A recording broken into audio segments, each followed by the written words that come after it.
Good evening, everyone. My name is Carolynne Crawley. I'm the founder of Msit and the co-founder of Turtle Protectors.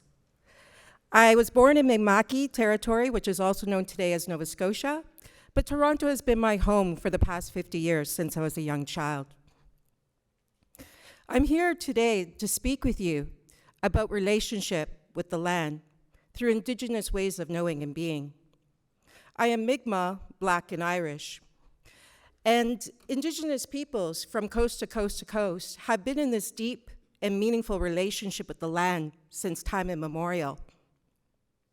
I am very thankful that I grew up with a deep relationship with the land that was nurtured in me during my upbringing through cultural teachings. I was the kid that, always brought home and helped lost, injured, and orphan animals. I still do this today through my work as Turtle Protectors. I was the kid who stayed outside until the street lights came on. I was the kid, and still today, talked to the animals, the plants, the trees, and the insects, the same way as I speak to my friends and my family. And so I remember growing up in Scarborough at a time when Scarborough was mostly farms and forests, very long time ago when I think about it. At that time, I was living across the street from the woods, and as kids in the neighborhood, we would gather together. We had forts, we would roast crab apples, we had so many great times. I can even remember that we had initiation that if you wanted to enter our fort, you had to stand beside the wasp nest, right, for a period of time until we felt that that was a good enough time, then you can come into the fort. And so I have these fond memories, but I also remember one day when there were tall fences that were erected and we couldn't access the forest. I don't know how long that happened because, the concept of time is so different when you're a child. But I remember the day when those fences came down. I remember even to this moment the deep sadness and grief that I held. For when those fences came down, I saw that many of the trees had been cut down, that the plants and the tall grasses were replaced with turf grass, that our forts were no longer there. They had been replaced with a community center and a baseball diamond. It was interesting because we didn't really need those structures because we were already gathering in the forest.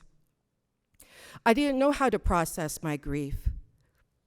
And it wasn't until I was an adult that I understood that grief because I lost a part of my family.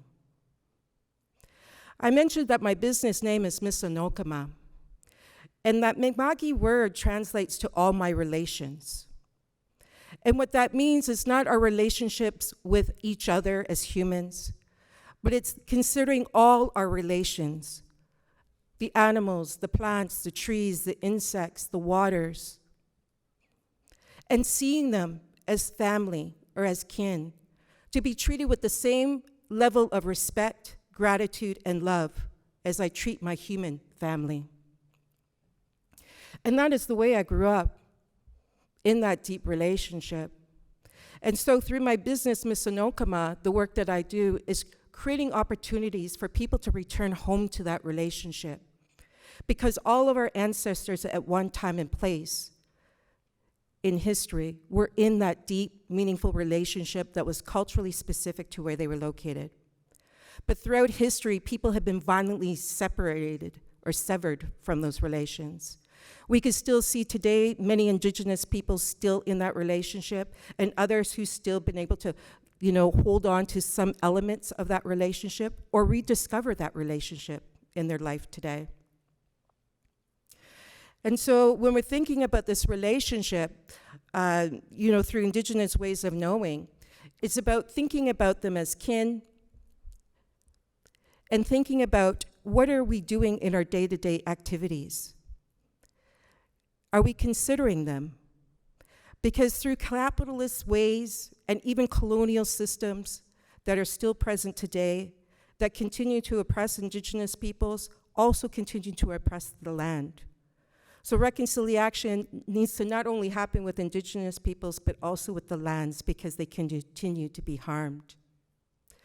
So when we're thinking about this relationship, I think about this capitalist view where the land is often seen as a commodity, something to extract from, with little to no reciprocity. And so we continuously look at the land as what can we get from the land? And it's become a very imbalanced relationship. Imagine if you've ever experienced or witnessed a relationship where one person's constantly giving and another is always taking, with little to no acknowledgement or reciprocation. Eventually what happens is that relationship falls apart. It cannot sustain itself. And it's no different than when we're looking at our relationship with the land. And building that relationship with the land is the same way as we build our relationship with each other. It takes time. Thinking of those who are closest to you, your loved ones, right? Maybe the ones that you didn't grow up with, maybe a partner, a close friend. It took time to get to know them, and to get to know them through difficult times and the good times.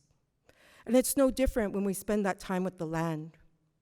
To get to know the land, because it doesn't matter how many books you read, it doesn't matter how much years you go to school, you may only know the land up here and not from here.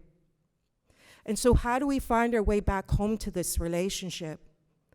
Listening to the land from our hearts, being guided by our hearts, thinking of them when we're thinking of the generations ahead, that we're not just thinking of the generations of people, we're also thinking of the generations of the plants, the animals, the insects, the waters. Because in all creation stories, whether they're religious, spiritual, or evolution, humans were the last to arrive on this earth. The earth has been able to survive and thrive without us, but we cannot survive without the earth.